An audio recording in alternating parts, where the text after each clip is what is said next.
Hello and welcome to the Southampton Way podcast. My name is Josh. I am the host of this podcast and have been for the last 2.5 years, or however long it's been now. If you're new, welcome aboard. If you are coming back, welcome back. I'm kind of coming back on the onto the content now. I'm sick of being quiet and not talking about the club because they're winding me up again. I'm not fair weather. I talked about us a lot when we were good. It's just I thought that being negative and outwardly negative all the time has an effect on other people. But I almost feel like, do you know what? It's almost like therapy now. To get validation in feeling the way other people are feeling. You're not on your own then, don't you? So yeah, welcome back. If you are a fan of content like this, first of all, where have you been? You want to go back and check out some of the stuff we've done before. We've had on some superb guests before, too many to name, many great journalists, but also the likes of Matthew Letitia and Ricky Lambert alike have both been on this podcast. Superb fellas. And yeah, great interviews they were. So yeah, go back, have a feast. There's so much for you to watch if you'd like to. And if you are new and you want to support, there's a way you can do that for free.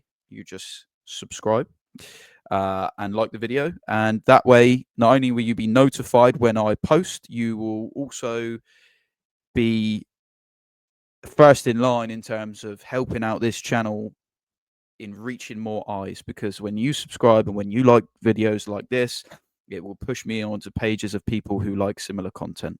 So that's enough of me waffling. Without further ado, roll the intro and enjoy the episode.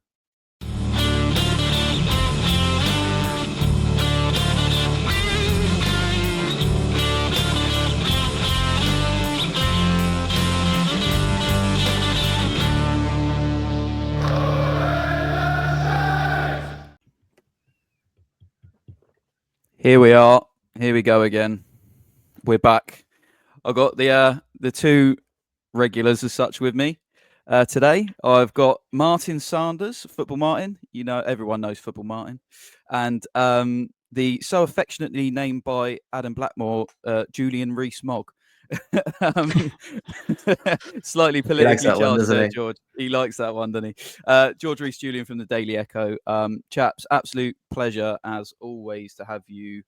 Let's get straight into it, and let's try and gloss over as much of the bad stuff as we possibly can, because it's horrible to talk about.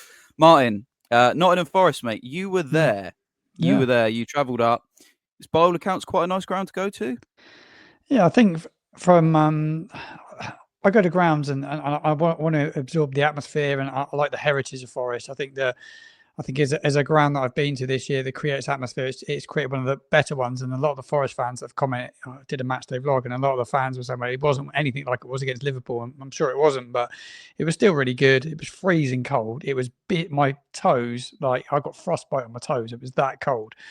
It was bitter, but it was a real traditional ground. It had the little vibes of the Dow when I used to go down to the Dow as a kid, and that's what I enjoyed about it. And you got to give shout outs to the Forest fans. They're really nice people, and they're very welcoming. Out of all the away fans I've been to this season, I would say they're up there with the best. But I really enjoyed it. The away end was good. The Saints fans, you've got to give them a massive shout out, haven't you, Josh? To travel in the numbers they do week in, week out. We've not seen a win away from home. I think I've missed 2 away games all season, only one of those by choice. But yeah, they're just phenomenal on the road, and they always back the team. Always back the team, and we go to Ipswich in a couple of weeks' time. I think that's sold out as well. It's insanely good. And we've won one game all season, but it was a horrible first half, wasn't it? Jeez, it was so bad. You'll want to come on to that in a minute, but yeah, I enjoyed the trip. It was a really, really good away day in terms of going to a traditional, well-supported football club. Yeah, we will get on to the dreadful football in a minute, but yeah, just a word on Forest, because they're outrageously good, and it's a real breath of fresh air. Because I said at the beginning of the season, our first home game was obviously against Forest, and a lot of people were upset that we didn't at least get a point, and they're like, but the reasoning for it, I heard from a lot of people saying we have to beat the teams that are around us, and I was quite confident then, and I said they won't be around us, they won't be near us. They're a really good side, and I did not think they'd be up where they are, but I never saw them in any danger this season. Brilliant club. George, you must sort of have some sort of interest or history with Nottingham Forest, given your Welsh connections, i.e., your Dean Saunders is of the world, going and playing for Forest, and they've had quite a rise, haven't they, recently? I mean, they've got an Yeah. absolutely bonkers owner, but he seems to be his gambles have paid off, haven't they? Yeah, I think the word used there, gambles, is kind of what they've had to do to sort of do what they've done, because Southampton have struggled having come up into the Premier League, and you can only spend so much money. Well, Forest broke the rules, really, didn't they? They ended up falling quite foul of things, but they've managed to ride that and still keep signing players. And even though they have broken the rules, so to say, they've actually done a lot of shrewd business as well. Some of the deals they've been able to pull off for the prices they've paid for players like Callum Hudson-Odoi, Alanga. They sold Brennan Johnson, to go back to Welsh players you mentioned, for a lot of money, and they've been able to buy 5-6 players, it feels like, for the amount of money they got in for him. They're a club who I think anyone who gets promoted out of the Championship will look at them and want to replicate them, but I'm not too sure anyone's going to be able to replicate what they've done, because they've been brilliant. Yeah, absolutely superb. So that's enough of the superlatives about Forest. Let's talk about how crap we are then, Martin. That first half, I was talking to George just before you joined us, and I was trying to decide whether that first half was as bad as the Bournemouth first half. I think we kind of think it's kind of even. I mean, nothing's going to top the Spurs, but just how bad were we in that first half?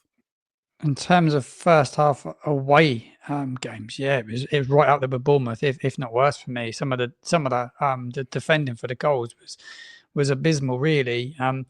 But he freshened the side up because he seems to be a manager that likes to freshen things up. I think it was understandable that Silliman, the amount of football he's played in the last year under Martin, he was probably going to struggle to play the 2 games. I did think that going in, whether Silliman would make it. He's sort of come from nowhere, isn't he? He's first name on the team sheet almost. You see Downs come back in, and I was a little bit concerned about that because he looks like a player out of form. Does this manager and the way the manager wants to play football suit him? He had a really, really tough day.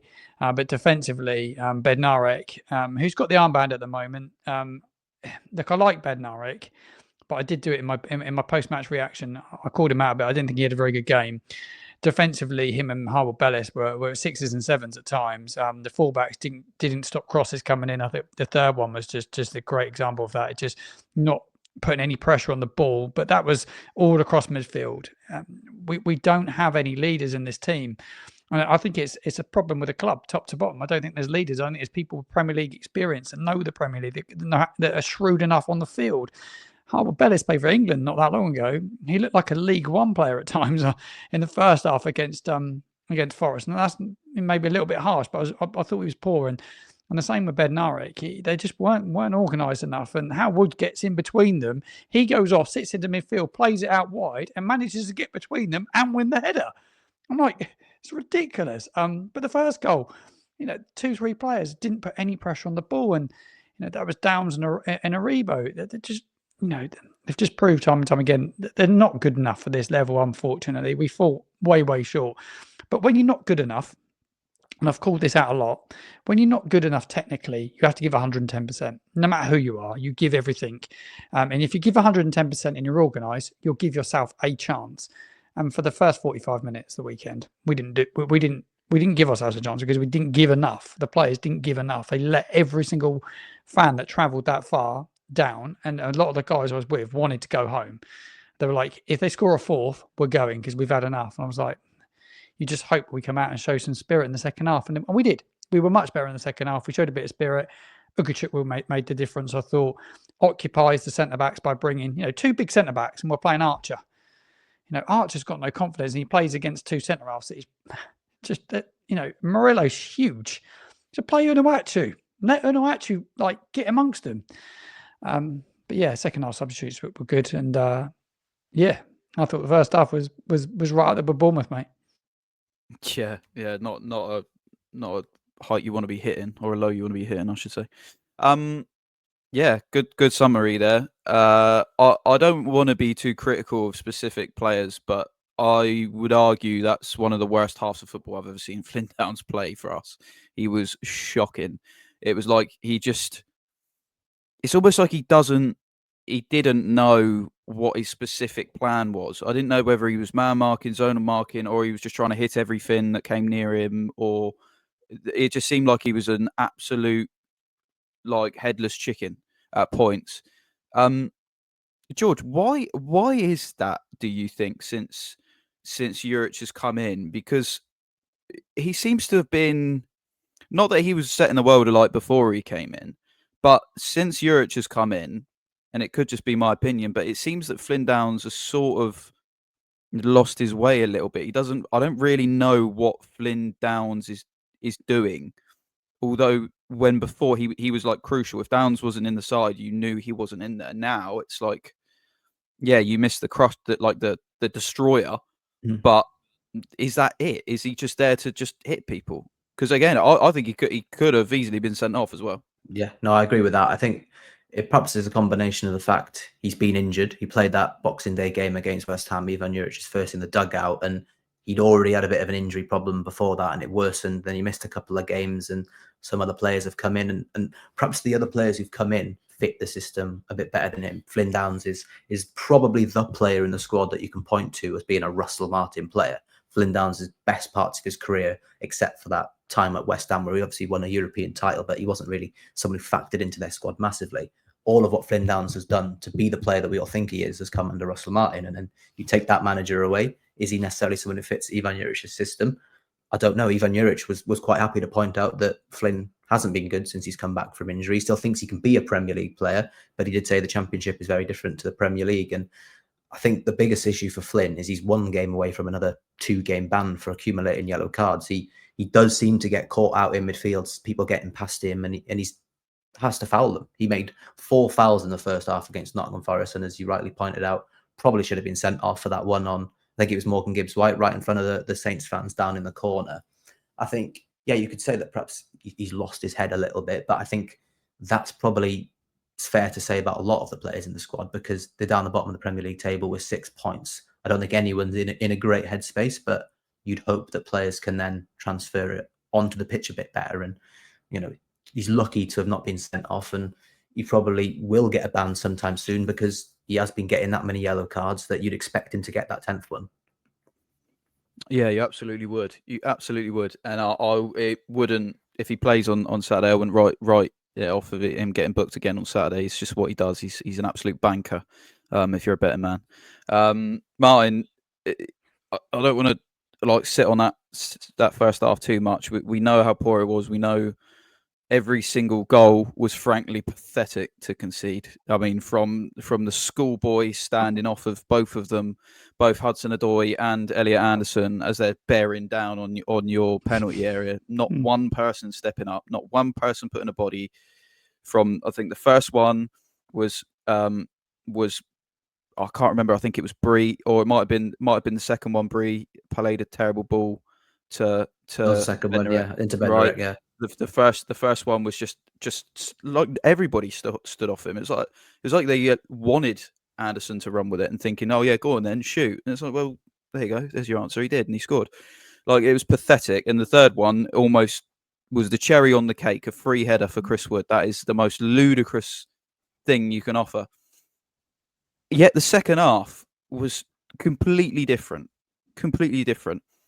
and it almost felt like the game changed for me when Ugachukwu came on, because it's almost like the Forest midfielders almost had something to compete against. Then they were a little bit like, Gibbs-White wasn't quite. I mean, he's an absolute demon at the best of times. Anyway, he'll drive at anyone, but like, they were kind of a bit more wary of the fact that this big guy was in there, and he wasn't losing his mind. He wasn't chasing shadows. He was like keeping cool. That was kind of, for me, the biggest sub. What do you think he possibly could have said at half time to get that reaction? Or do you think it is literally just the fact that Ugachukwu and the other guys who came on Onuachu and Sulemana sort of took the game on the back by themselves? You would have loved to have been in the dressing room, that's for sure. It would have been an interesting team talk, that's for sure.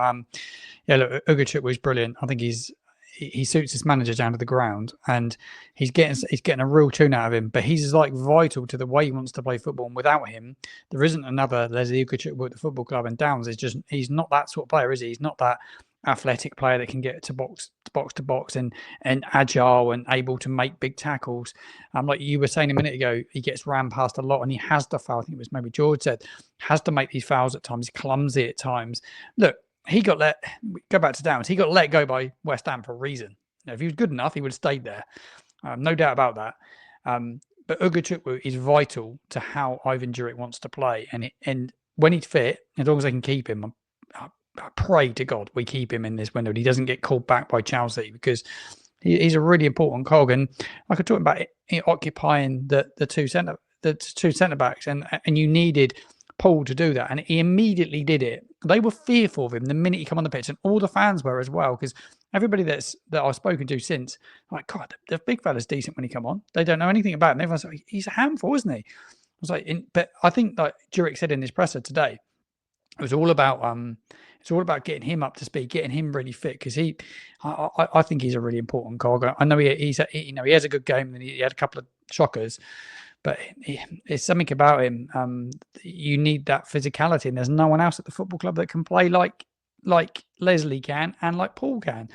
I really like Cameron Archer, but as a player that's going to score constantly week in, week out in a side that's struggling at the bottom of the table, he's just not going to. He's 22 years old. It was way too much to ask of him. Who in the world at that football club thought that he was going to be the answer to score a load of goals in the Premier League for a side that we're going to have, it's going to be hard to create chances and hard to get opportunities against top sides.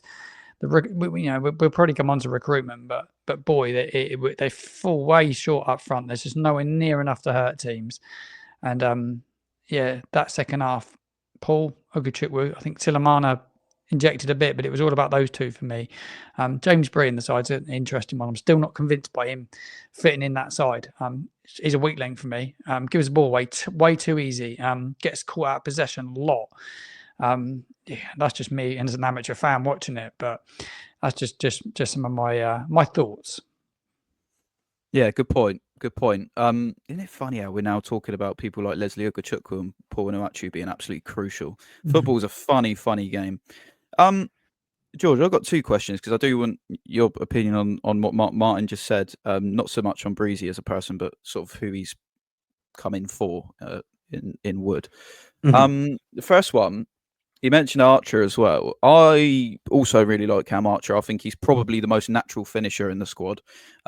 He's shown that on a few occasions this season where he's had that striker's instinct to take a ball in a turn and just absolutely try and break the net, and no one else really does that. So he's definitely a fantastic finisher, but he's not got that presence. What is there an Ivan Juric system that you've seen him play so far which could incorporate both big man and Cameron Archer? And do you think there is even a situation this season that Cameron Archer that situation is engineered where he will play up front with someone?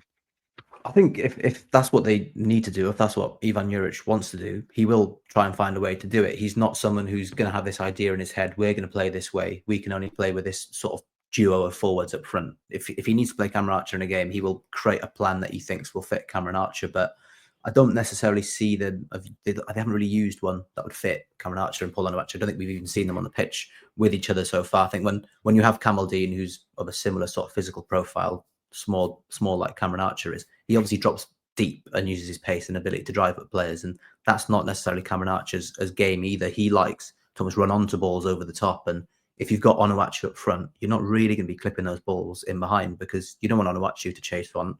I think it was in those couple of games where Onuachu sort of dropped off a little bit. There was a few times where Tyler Diblin and maybe Sugawara were playing balls for Onuachu, and that's not his game either. So I'd be interested to see if they can find a way around to do it. And just going back to James Bree, in some ways, I'm not surprised he's in the team, because when I went back and looked at systems Ivan Juric has played before, he quite likes a quote unquote right back or left back playing in defence. And I think Nathan Wood's very unlucky to have dropped out, because he came from out of nowhere this season, really, didn't he? He wasn't playing any minutes, then got his chance. And although Southampton kept losing when he was in the team, he looked quite good. $3 million looks like a bargain signing. So I'm a little bit surprised to see he's come out of the side. I wonder if he will come back in at some point, because we've seen James Bree obviously play at right back, and then he's brought him into centre back, and he's probably not at his best in that position. I don't know why Ivan Juric sort of hasn't played Nathan Wood. He's brought him on in a couple of games, but I think perhaps sticking him back on the left, you may then get more out of Howard Bellis and Bednarek and shift them around a bit better, so they're in more of a sort of the way you want them to be, if that makes sense. Yeah, it's fascinating, isn't it? Because you talk about those systems, and it's in previous Juric teams, he likes to play a fullback at centre back or whatnot. If you was to say now, or before Juric came in, if you used to say, oh, he's going to play a back three, he's going to play a back three centre halves, but one of them is he likes him to be a player who can play fullback as well. There's only one name that would have popped into my head is, who can play fullback and centre back? And competently, it's Charlie Taylor's the only player we have in the squad who has done that, who plays that centre back, left back. Well, James Bree has done it as well, to be fair. But I mean, he's got. I feel like Charlie Taylor's done it at a higher level because he did it in the Premier League for Burnley, and he was more complete in that sense. Whereas obviously James Bree has had a bit of a longer path to get to the Premier League, and this is kind of his real first whack at it, because he came into an absolute sinking ship last time, and the manager who brought him in was sacked after 8 games. So it's like this is his first whack at this level, whereas Charlie Taylor's done it at this level in that hybrid position, yet he's heading out the door. I'm not suggesting that he should be playing ahead of Bree. I'm not on the training ground. I'm not qualified to make these decisions. I don't see what Charlie Taylor does week in, week out, but it's puzzled me a little bit. And like you say, I do think Nathan Wood's quite unfortunate not to have lost his place, because I thought he's really good when he came in. I don't want to add too much more into it, but Martin, how important can that goal be? I mean, I'll mention Bednarek quickly, because that if I was him, I would have been claiming I meant that all day, every day. I would not have let anybody tell me that I didn't mean to flick it over the keeper with like a back heel. But he's already admitted, no, I didn't mean it, which is outrageous. I wouldn't have let anybody know that I didn't mean it. But Onuachu, how important could that goal be for his confidence? And how high did he get, by the way? Because he jumped, and he's 6'8". He must have got up to like 8 or 9 feet to head that ridiculous header. Yeah, it was a good header. I'm pleased for him. I'm really pleased for him, and I think all the fans are as well. That he's not been treated particularly well since he joined this football club. Mismanaged. I've never seen a player mismanaged quite as bad as Paul Onuachu, to be quite honest. But look, he's got something about him. It's brilliant to get a goal. I think he build on it, and I do think if they don't go and sell him, which they could do, they tried to sell him every single transfer window since he was signed. So will he be here come the end of January? I think he probably will be, to be honest. But I think he will get more goals. I questioned a few weeks ago, will he ever score for Southampton? And he dedicated his goal to the fans, which I thought was really good. They've given him a lot of love since he's been here. And look, he's a different kind of player. He's not really a Southampton player when you look at it at times. But I hope he can go on and get some goals for Ivan between now and the end of the season. And I think he'll move on at the end of the season. There's no doubt about that. I think he will go, and just hopefully he could help get a few goals, get us a win or two that can get us above that 11 points that we ideally want to get above. It's crazy that we're talking about getting above 11 points. It's actually disgraceful, but that's where we are. Let's move on from that on that point. Today, Ivan Juric delivered his weekly press conference. George, you were there in attendance. We had a few unexpected surprises in there.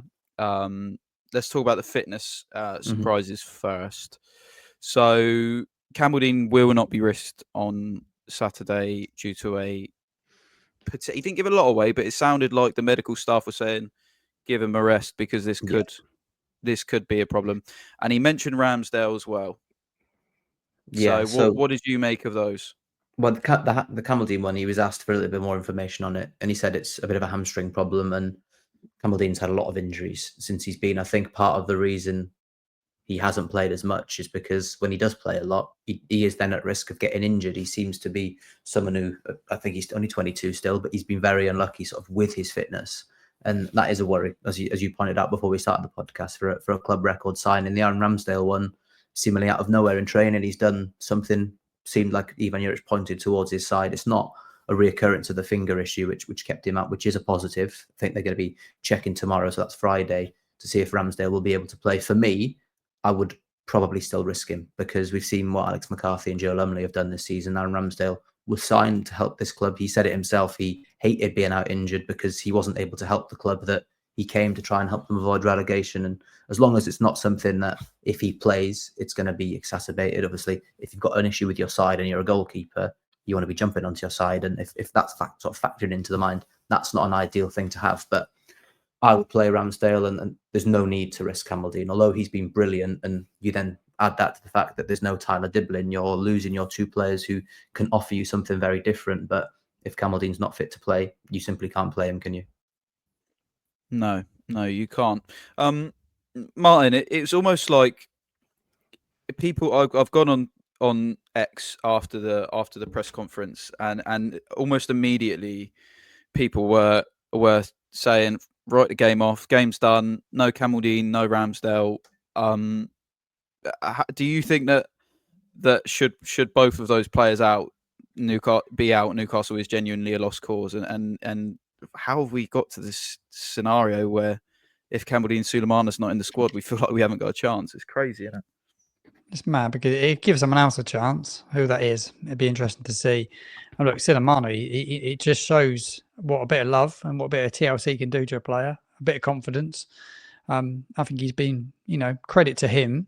He's really given everything since he's come in under Ivan Juric, and he's done well. And for me, he's almost like one of the first names on the team sheet at the moment. But we've always known he's a power and pace, and maybe it's just a lack of confidence, bit of desire sometimes. Obviously, Russell didn't like him. It was pretty clear for everyone to see, which was a shame because it's obvious he's got something about him that he'd be a big miss. And it's how do we hurt any team? And who comes in? Tyler's out. I think Aaron's been. I don't think he's been at his best since he come back from that injury. I'll be honest. I like Ramsdale, and I think he's a superb goalkeeper, but he's probably not quite been at the standard he was before the injury. But you got to look at what's in front of him. He must be so frustrating. I saw him at the weekend. I was right behind that goal. He was furious at defending, throwing his arms around. There was arguing, there was bickering between them. There was all sorts being said. He looked really, really pissed off, and rightly so. He must be thinking, what have I walked into here? Yeah, he's probably walked away with 120 grand a week, whatever, which probably makes it all a little bit easier. But he's still a professional footballer, and I don't think he's probably doing his career a great deal of good at this moment in time. Being in goal for a team that are letting the goals are letting in, it's tough for him. There's no doubt he'll go. There's a relegation clause. I think it's pretty well known to everybody that if a club comes in and offers what we paid for him, he will move on in the summer. But yeah, I think it'd be a big miss the weekend. Yeah, huge. Yeah, it would be, wouldn't it? And by the way, I agree with you, and you're welcome, Aaron, for sparing your blushes. I'm not going to talk about the disallowed goal at Forest, just to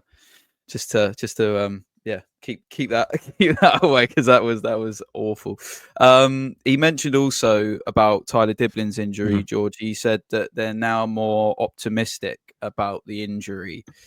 Did he specify how optimistic? Are we talking like 4 weeks to 2 weeks, or are we talking Well, like what was his optimism? He said he'll be able to say more next week, so I imagine it's just a case of more sort of protocols and checking things. It's good that they're more optimistic, because the initial prognosis was 4 to 6 weeks. I think it was more towards the 4 and 6 was being a bit cautious. So hopefully it's more sort of like you say, 2 to 3 to 4 weeks. But I mean, he's someone who we're not going to hear the end of what's happening with Tyler Diblin to the end of the window, are we? I'm sure we're going to get onto it, all this transfer stuff. And look, he's obviously very highly sought after. He's probably the best teenager who hadn't played a Premier League game before this season that is available on the market. He's someone who's brilliant. Southampton are most likely going to go down, so clubs will probably think he's going to be an easy player to sign. But as we saw last relegation, Romeo Lavia, they were still able to charge a lot of money for him after relegation. Different player, of course, but similar age, similar high ceiling to what Tyler Diblin's got. So I don't think Southampton are going to be bullied into selling him. So I think the 55 million price tag that we've seen sort of floated around in the media the last couple of days, I think that makes sense for someone like him. And I'd be interested to see if he is to go. I think some people sort of talking about him staying in the Championship. I don't see a world where that happens, or a world where that's even in some ways the right decision for a player of his age. If you've got these big clubs chasing you and you're going to go there eventually, you probably want to go there now. And look, he'd be brilliant in the Championship. If there's a way that Southampton can sort of find a way to get him loaned back, that would be incredible. But look, he's brilliant, and he's too good for this Southampton team now in some ways. So he'd be far too good for the Championship. He would be. I'd almost feel like apologising to every team we play if he stayed with us for next season as we're playing them. You run out of superlatives for Tyler Diblin, don't you? And I agree, he is up there probably with the teenagers in the league in terms of his age, who hadn't played before. The only one when you said that came in my mind was Lucas Bergvall of Tottenham, and because he's 18 years old, and I watch that kid and I think he's so good for his age. Like if he was English, everyone would be thinking like this kid is it. Like, yeah. But yeah, Diblin's right up there. And to think that like in pre-season, it could have gone one way or the other. He could still be in the 21s. It could have been a senior decision that he could do one more season in the 21s, bring him in next season, and now he's like a key player. It makes you think, Martin, doesn't it? What about the other teenager who was superb in pre-season, who I thought was pretty neck and neck in terms of performances? Yeah, I don't even need to say his name, but you probably know I'm talking about Sam Amoami.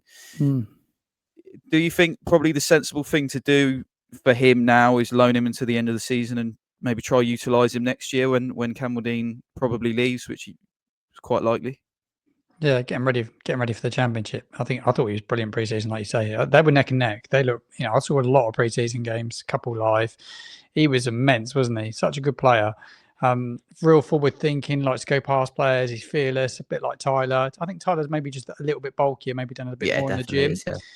Yeah, spent a bit more time in the gym, Tyler. And that's probably what they need to do with Sam now. Bulk him up a bit, get him ready for the physicality of the Championship, because we all know it's a really tough division, but he could really thrive next season. Right manager, give him a bit of belief, but go blood him in the Championship now. A bit like what we've done with Ronnie Edwards. That's a great little move for him. I've heard some good things about him already. He's a good player, but get him ready for the Championship, because they'll be vital next year. And we don't know how this squad's going to look, do we? There'll be a massive overhaul this summer.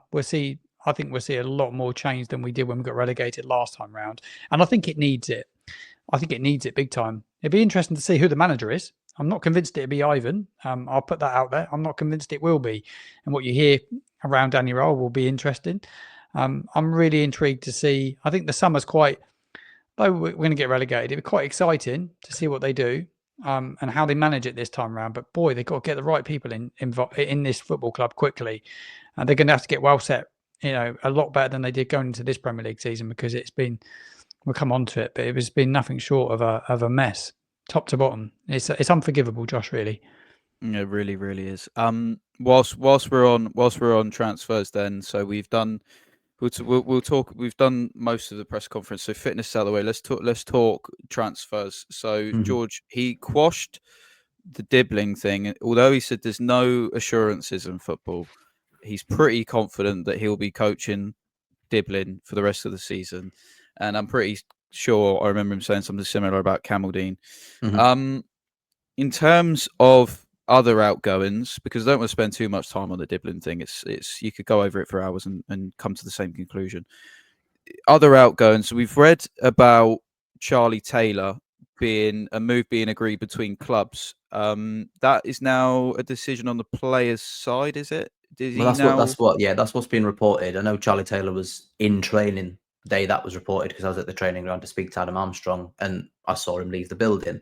I think that's one where Ivan Juric clearly wants to get players out the door. He wants to get players out the door who aren't really playing, and Charlie Taylor fits the bill for that exactly. So if there are clubs in the Championship who want to take him, it probably works very well for Southampton. I think Gavin Bazunu is another one. We've spoken about him before the podcast. I think Ivan Juric admitted in the press conference earlier that is the plan, essentially. That's what the club want. They want him to go out on loan. He's not realistically going to be registered into this squad. So those are two that I would keep an eye on. Sam Ammo's another one. I think if they can get a loan for him, they would be a little bit daft not to. I spoke to him about going out on loan, and he seems quite relaxed about it, to be fair. He's happy to basically do whatever Southampton want him to do. And I think as an 18-year-old, there's always going to be that element of you're not going to go knocking on anybody's door demanding you go out and play senior football. But as you've touched on, he's he looks far too good for the under-21s. He scored in 3 consecutive games, very similar goals as well, cutting in and smashing it in or bending it in or whatever it is. They're really good goals, and Championship or top of League One would be brilliant for him to, because we talk about Diblin being bigger than him and stuff. But I think although Sam Ammo is smaller, physically smaller, just in terms of their natural build, I feel like when you sort of see the two up close, Tyler has always felt like a bit of a bigger young lad. But I think there's part of it. You look at some of the best players in the world; they're not physically big, are they? I think you have to almost learn how to adapt with that, and the only way you're going to do that is by playing regular football. So it would be nice if Sam could go and play some regular football. I think he's earned it, really. He absolutely has, and I remember when he made his senior debut, the season we went down, and he was 16, and I don't know if it was this day, but against Liverpool at home. Do you remember? Was it last day of the season when Campbell Dean scored 2? And Sam Ammo came on, and he was brilliant. And he was I think he was like gliding past Gakpo and a couple of other senior. And it's like, this kid's 16 out, and he's so small. How is he doing that with the ball? Like, his center of gravity is outrageous. How he can like jink one way and the ball goes another, and he's just superb, absolutely brilliant. So yeah, if you could get him playing a decent standard of football, because I think next season it would be so silly not to give him a go. It would be crazy. Martin, I've also read some reports, a few reports actually, saying that there are multiple Spanish clubs who are monitoring Juan Larios' situation. Have you seen any of that? I believe it's Betis and Sevilla, I believe. What? It's a strange one to me, because he's not kicked a ball in 2 years. Yeah, it's a funny one. It's obviously his agent's probably going to try and get him out, and that is he's creating a bit of noise. Whether there's interest or not is another matter. But look, it doesn't look like he's going to feature anytime soon, does it? I don't even know. Is he played in the under-21s?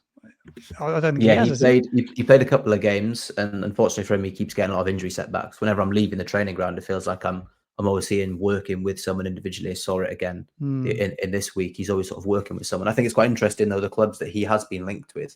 I feel like Sevilla were linked with him previously, and those two clubs are from Andalusia, which is where he's from. So I've not heard anything about those clubs being after him, etc. But in that sense, they kind of make sense from that side of things. But Martin, you hand it back over to you. What you were saying? I think it makes sense to move him on, doesn't it? If you can recoup some money on him, they'll do it.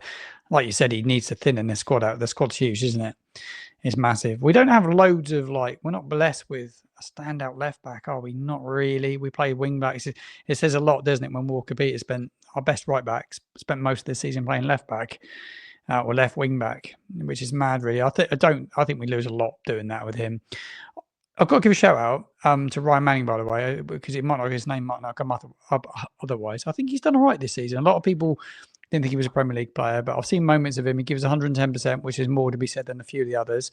And look, he's done all right. And I think he'd be an important body next season back in the Championship, because we know what he can do in the Championship. He'd be important, but we're not blessed with a standout. There's not anyone coming through, is there? So they probably will go out and sign somebody to play that side without any question. Well, they've just brought Wellington in, obviously. Of course, Wellington. I forgot about Wellington. We're probably not going to see him for a little while. Every time we've asked Ivan, he's sort of a little bit off. He was injured towards the end of his time in Brazil.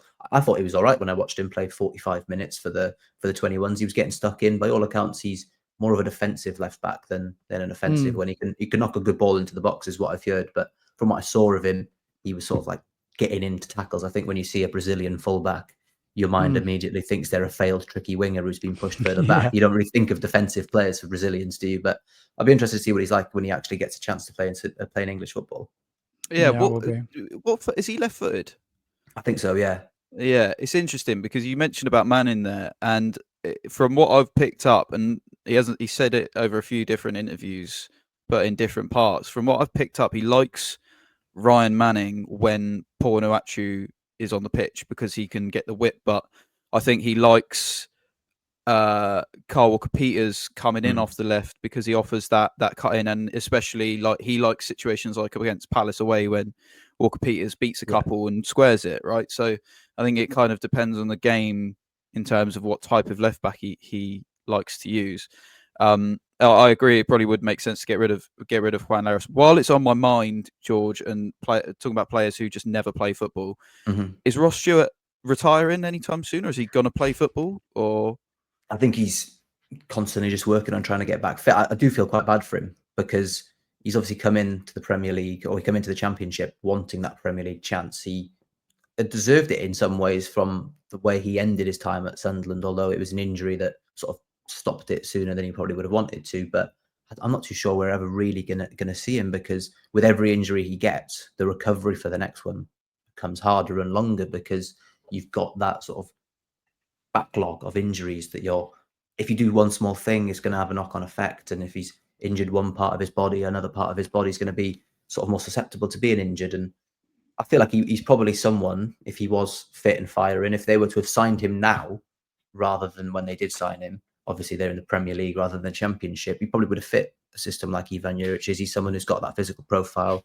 He's quite quick for his size, and it's just a shame that he's going to be remembered as a player Southampton spent a lot of money on, but ultimately never played because of injuries.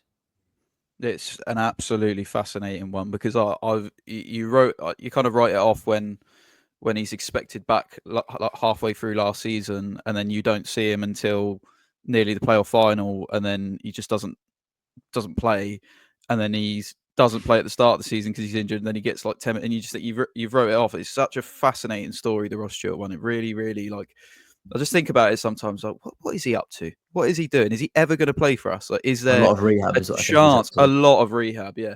What is there a chance that he is going to be able to pay back? Forget about the transfer fee, just the medical bills. Like, is there a chance he's going to score a goal or two for us at any stage? It's just like, wow. I don't even know what his contract situation is. I don't know how long we sign him for or anything like that. Yeah, just strange. Martin, so talking about transfers, there's been also movement higher up in the club since we last spoke. So Henrik Kraft's been moved on from positions in both Southampton and Valenciennes, which is the French arm of Sport Republic. And it looks like our man is Johannes Spors, although there seems to be a hold up. I don't know, George, if you know any more about that, but there seems to be a hold up with work permits and stuff. Martin, do you think this is like a public sort of like, that was the guy, this is the thing that needs to change, or is this a situation where someone had to go and it just happened to be him? It's an interesting one, because I talk of it that he stepped down. Did he step down, or was he forced to? And I think the official line is he'd resigned, but the fact that he'd resigned from both simultaneously, you'd imagine is he jumped before he was pushed, I imagine. It's interesting that Dragon's actually taken the role as being the chairman. Whether he's going to stay as a chairman, I think it's a big thing. He's obviously, he can't be happy about the way that his money's been used. I'll be pretty furious. We've spent more money than we've spent in years prior, and it's just been pissed up a wall, really. So mismanaged, but it's just not. They've not had the right people. Not football people. And not only did they not have football people, they haven't had Southampton people. I still think at some clubs, certainly a club like Southampton, you need people that know the club and know the city and know and have a connection. There's no connection. I don't feel any connection really with my football club like I used to, and I think a lot of the fans say that as well. They've got a lot of work to do this summer. The fans won't forgive Sport Republic, let's be honest, for 2 relegations in 3 years. Yeah, last season was brilliant, get promoted, but we only just did that. Let's remember, we just got it over the line. It was a wonderful day, but we just got it over the line, and thankfully we did, because I think it's important financially. We had to go back up because of the money, and yeah, we go back down. It's really, really painful, but they have to build so much better for when they come back next time round, if we can get back next time round. But you need the right people to do that. Jason Walcott was obviously a big person at the football club. I didn't replace him, did they? They went into the summer so naive. You've got a manager that's not even 40. He was a great bloke, really lovely bloke, but he needed Premier League people around him, people that had done it at the highest level. And there wasn't anybody with any leadership there at all. And no wonder it was the recipe for an absolute disaster, and it's turned out that way. And I hope that Dragon can get the right people around him. I really do. Yeah, I mentioned it in a video I did earlier in the week. It started to feel like Dragon's taking back control of a situation that was put onto his lap by this group of entrepreneurs and these investors, and saying, look, we got this for you, this is going to be superb. And he's yeah, I've got it, and he's got the dream, and now he's like watching it all just be like a gamble after gamble, and it's like, I'm tired of this now. I'm going to take control. That's how it looks. But George, do you know anything more Johannes Spores, the incoming? Is there anything about work permits or? Yeah, I think that's the the big main thing, thing, isn't right? it? Yeah, basically that he's the man they want, and they were keeping it quite quiet for a little while that he was the man they want, because I don't think it was all tied up when it sort of came when Kraft sort of stepped away and they said that they were going to bring someone in. I think they've been in contact with the FA to try and sort it out, and it's the second time now this season, isn't it? We've seen sort of work permit issues, because that was what held Ivan Juric off for a little bit, about being in the dugout, and we knew he was going to be in charge, and then he was obviously had to watch on from Fulham, and then finally got into the game. It's interesting that I feel like they're making the decision now in terms of the hierarchy of football people that they probably should have made when Jason Wilcox left. They managed to get promoted with Mark Bitcon in the role, but he's not really a director of football when you sort of look at what he's done previously in his career. And look, he did all right in the time where he carried on in Jason Wilcox's lead. But you kind of, as you've touched on there, in the summer is when they should have gone and got someone in, and it may not have made a difference. And now they can go and make that change, and it looks like they're trying to fix things, but because they are trying to fix things. But it'd be interesting to see what would have been different if they brought someone in at that point who maybe would have done the recruitment, because I think their recruitment this summer, as we sort of touched on there, it's been a lot of hits, and then there's been a lot of misses, and there's been some hits, because they have found some players like Matty Fernandez who they're going to sell for profit, but then they've also signed players like Ben Brereton Diaz who they didn't pay too much money for, but he just never really looked like he fit the system at all. Yeah, and that is, for me, that's been the most telling thing of the past few weeks, Martin. So the summer signings who've come in, we're looking at potentially 4 of them out of the door before the last week of the window. Obviously, with Charlie Taylor on his way out, so you had Edwards going out on loan. I understand that one. Cornet's loan being terminated. Brereton Diaz effectively being sold, but I'll be shocked if Sheffield United come up and they don't buy him. And Charlie Taylor going out seemingly on loan either to Hull or to somewhere else. It's like a public holding your hands up of how wrong you got it. So who do you sort of point the blame at? So is it's someone had to have been responsible for allowing these signings to happen, i.e. or was it just just an absolute concoction of shit? Did they say, oh, we'll base it off of some sort of recruitment, like some sort of analysis, and we'll also ask the manager what players he would like, and then we'll find somewhere in the middle? Like, it just seemed absolutely pathetic, didn't it? Yeah, it was a terrible window, awful window, really. Yeah, who was responsible for it? Is it Darren Mowbray? He has a big say, doesn't he, in transfers? And when I met Russell in person at the Puma event at St Mary's, he said he was having a big say in the transfers. He was finding targets that he wanted as well, and he said that. So yeah, I think they have to have a long look at who's responsible for scouting of players, and did they really think what they... When Ben Brereton Diaz come in, he looked good on paper, didn't he? But where did he fit? You know, if he was going to play wide on the right, which he didn't really fit what we were trying to do. It just wasn't a fit for us. And Charlie Taylor, again, he had experience of playing in the Premier League, just not worked out. A lot of Burnley fans said to me he was all right, but he wasn't like an outstanding player. You know, he would do a job. But we didn't bring in players that are going to make us tons better than we were. I think everybody wanted Harwood Bellis and everybody wanted Downs. I think we're all in that camp in the summer. It's just not really... I think Downs has maybe struggled for consistency with injuries. Maybe he's just been unfortunate. Maybe he's just not good enough for the Premier League. Remains to be seen. He's still young, got a long way to go. Harwood Bellis is still young. He's got a long way to go. Still think he'd get better, but I don't think there'd be clubs knocking on the door to buy him. No, I just don't see it. But I think he's a good player and he will get better. They'll all get better. But yeah, the whole recruitment was just... It needs to be better. They need to learn from their mistakes, but they haven't done, have they? Because, we go back to the January of the season we last got relegated, and how many players are left in the building from then? Inuachu and Silamana, isn't it? And then we've James tried Bree to as sell well. them. James Bree, yeah. So there's just the 3 left. That was just the worst window ever, wasn't it? It was just horrific. But this summer one is pretty close.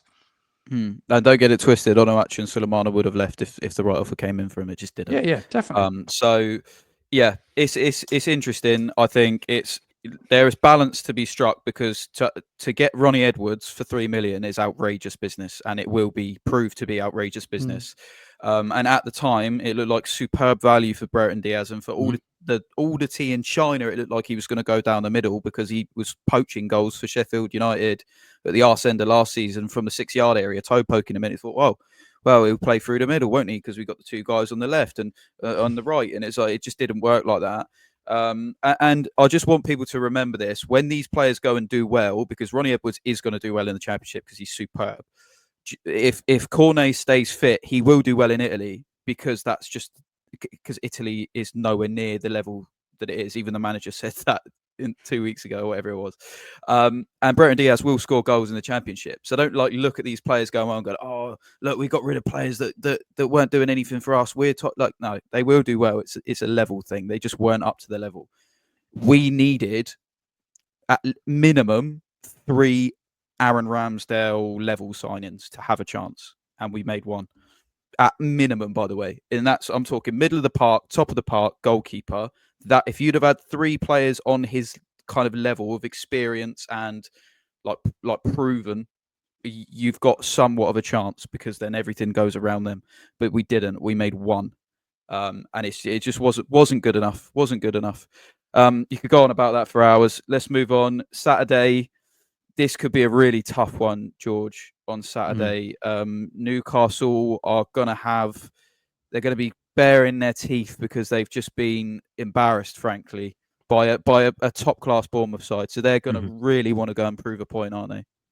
Yeah, Bournemouth have kind of set the blueprint for how to get at them, because before that game they looked unbeatable. Isak was in unbelievable form, looked like he might try and go and break that Premier League consecutive goal scoring record. And Ivan Juric pointed out that Bournemouth are brilliant, and to ask Southampton to go and do that, they might be able to do elements of it in terms of the pressing and getting at them, but they're down the bottom of the Premier League. They've won 1 game all season. So to ask them to do what Bournemouth have done, a Bournemouth team in brilliant form without a striker, let's remember as well, they've managed to do that. But yeah, it's going to be a tough game. I think if you were to have look back at the game when they played on the opening day of the season, they should have won that one. Down to 10 men, Newcastle were. They had chances, then they gift them a goal and don't really threaten them since then. And you look at the second half against Forest, if you can sort of take how they were in the second half against Forest, and they can take heart from the fact they've been able to get at Newcastle this season, just didn't take chances, then you can look at it positively that way. But I think my thing is, how do the players still manage to take positives out of games when they do end up losing every week? It must be difficult, because it's so disheartening. They've played brilliantly against Man United for 75 minutes and then have 15 shocking minutes and lose the game 3-1. 45 terrible minutes against Forest, 45 minutes that were brilliant in the second half, still lose the game. That's got to be quite difficult to keep balancing that. We know they're not good enough for the Premier League, and they probably know that as well now. So that's got to be quite tough to pick yourself up to then play against Newcastle. But at the same time, this is what they want to do, right? They don't want to be embarrassed. They don't want to break that Premier League record. As much as Aaron Ramsdale says it's not something they're speaking about, I imagine it will be in the back of some people's heads, because no one wants to make that history. And if they can get a point against Newcastle, even Juric's first point in the Premier League, that's 1 step towards having a better second half of the season. Couldn't agree more. The sports psychologists are going to be really earning their money this season, aren't they, Martin? Yeah. So George said there, Bournemouth did lay out kind of a blueprint of where the weaknesses are for Newcastle, and I do agree there will be points in the game where we will do something in the press.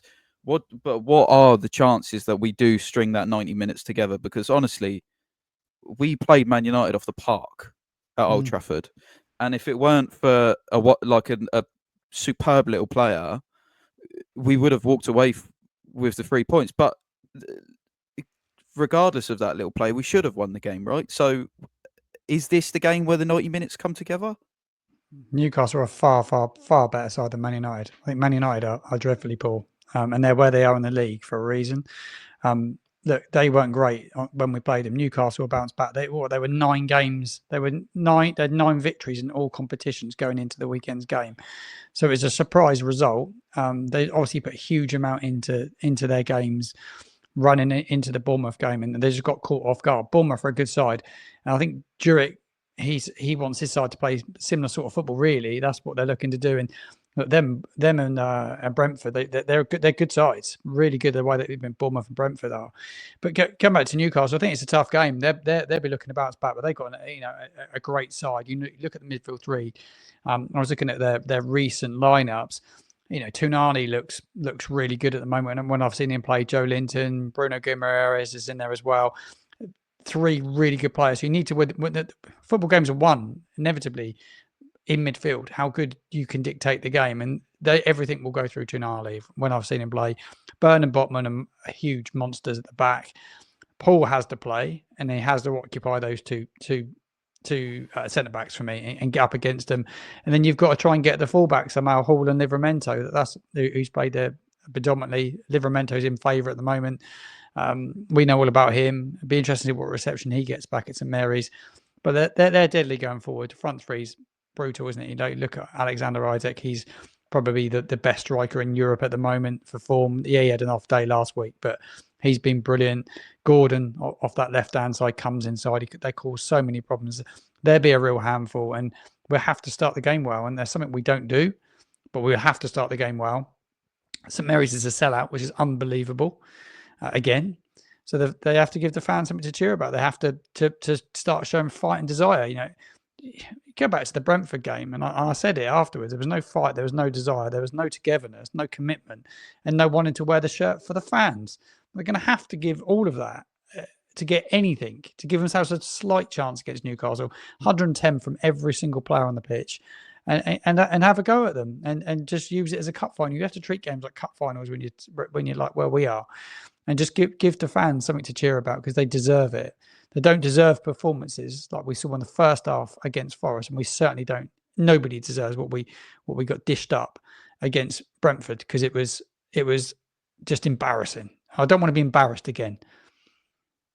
That's the main thing, isn't it? Embarrassment. Yeah, I hope Tino gets a good response, because it wasn't like he was pushing for a move. In fact, it was quite the opposite. I think, if I remember rightly, at the beginning of the last season, his whole thing was about repaying us for what we'd done through his injury. And it just so happened that Newcastle were willing to take a big £50 million gamble on the fact he was going to stay fit and play as well as he has. And I said it when we first signed him and he first started playing, he will be England's right back for a long, long time, because he is top notch. He is superb. The only person standing in his way now, realistically, is Trent Alexander-Arnold. And yes, that's obviously some pretty mean competition. What do you think, George, about Eddie Howe as a manager? Because there was kind of a couple of grumblings earlier on in the season when things weren't going too well. A few pockets of fans were getting a bit sort of like, has he hit his ceiling? Is this as far as he can take us? Is there some, and I watched his full, I don't know if you have, I watched his full sit-down interview on the turn of the year he did with Simon Jordan, where he talked about the lack of English managers and being recognised as kind of the best English manager. What do you think of him as a coach? Is he the best available option for England right now? Were you surprised that England themselves didn't actually go for Eddie Howe, like he publicly said it? Yeah, I think he is the best English coach, really, isn't he? That's quite, if you do it on a table of who's where in the league, he's top of any English coach that's available.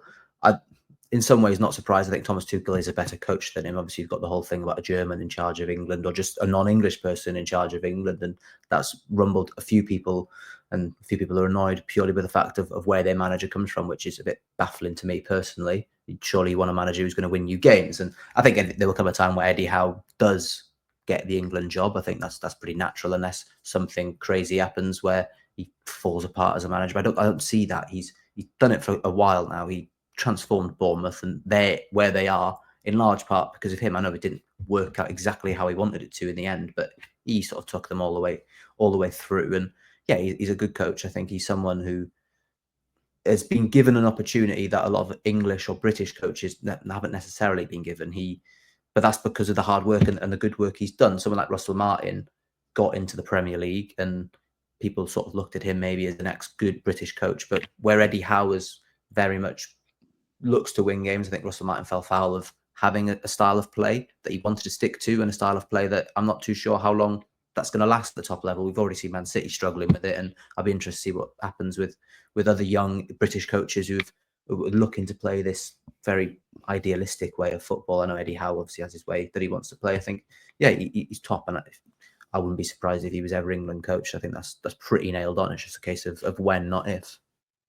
Yeah, it's funny because he's never really been in that upper echelon of like if the job comes available at a Chelsea and Arsenal, or it's funny say Man United now, but like those types of clubs, Liverpool, he's never mentioned in that sort of top category. But he is the best we've got. I think he's, in terms of a nation, he's superb. And he spoke heavily on that interview about how he, like you said, he earned that position by getting promoted, and mainly English managers have to get promoted to get a chance in the top division. And he was sort of tearing stripes off of the media for trying to tear down managers. Like, he specifically used Russell Martin. He said, if I was in his position, which I was, I didn't change a thing that I did in the Championship, because it's an admission. He said it's an admission to the players that it's either, one, you don't think what you do is good enough, or two, you don't think they're good enough to do what you want to do. So it's like he's very honest, a very upfront guy, and I just think he is a superb coach, and with the right backing, which it looks like he's going to get, it looks like they're going to add to the squad, having to get around FFP in the summer just gone, selling players like Minter and Anderson. He will get that back in. He's a top coach. So, Martin, to end today, I'm going to have to ask a dreaded question. I'm sure you know it's coming. Can I please bother you for a score prediction for Saturday's game against Newcastle? I'd be surprised if we don't concede at least 4. That's how I feel. But we'll get beaten heavily. Will Alexander Isak, will he score a hat-trick? Probably. I'm going to captain him in my dream team because he's in my dream team leading the line. So I'm going to give him the armband this weekend. I might throw Tonali in midfield as well because I love watching him play. He's just getting better every time I watch him play. Yeah, 4-0. I don't see a scoring. I don't see where the goals come from. The 2 big centre backs. How, so tough to play against. The Premier League is getting stronger and stronger. It's becoming a close shot, by the way, for anyone coming up. I think you see the 3 teams go back down. There's no doubt about it. I think Ipswich may be the ones to get out of it, but I don't see it. I think Wolves are getting enough points, but yeah, defeat for the Saints, unfortunately. I think a lot. I think if Wolves lose Mateus Cunha to Forest, they could be in some serious trouble. But yeah, I agree. It is becoming a bit of a close shop. It's a nightmare. And I've just checked, and the bigger nightmare is I don't have any Newcastle players in my team. I might have to play a wild card here because I've not used it yet. This might have to be a revamp. What do you think, George? What's the score going to be? Is Isak going to get a hat trick? I think it comes back to which version of Saints are we going to see in that first 15, 20, 45 minutes, because if they're like they were against Nottingham Forest, then they're going to have lost the game before they've even had a chance to show what they're about. 3-1 has been the scoreline, feels like, every game this season. I think it's been 3, 4, 5 of them. I think that's going to be the case again. Newcastle score a lot of goals. Saints don't keep a lot of goals out, do they? I think they've had a handful of clean sheets, if that. So yeah, I'm going to go 3-1. Okay, I'm in your camp. I agree. We probably will get beaten. I am going to be the only one with some sort of optimism, and I'll go for a Desmond. I'm not going for a win. I'll go for a little 2-2, because we've now proved that we can score more than 1 goal in a game. Like, we've now proved it. So, I mean, if it wasn't for Ole Einar, by the way, which I didn't mention, it would have been 3-3, and what a clearance that was. Unbelievable. I feel so bad I didn't mention that now. I need to remember, but yeah, superb. Yeah, thank you very much, gentlemen. That wraps that one up. If you would like to get involved with the score predictions, drop them anywhere you see this video. I want to know, and don't cheat because I will see the date on the comment. Don't come back afterwards. Yeah, thank you very much for joining. Please do drop a like and subscribe to the channel. It really helps. It just puts us about to other people who may like watching this sort of stuff like you do. Gentlemen, thank you very, very much. And yeah, up the Saints.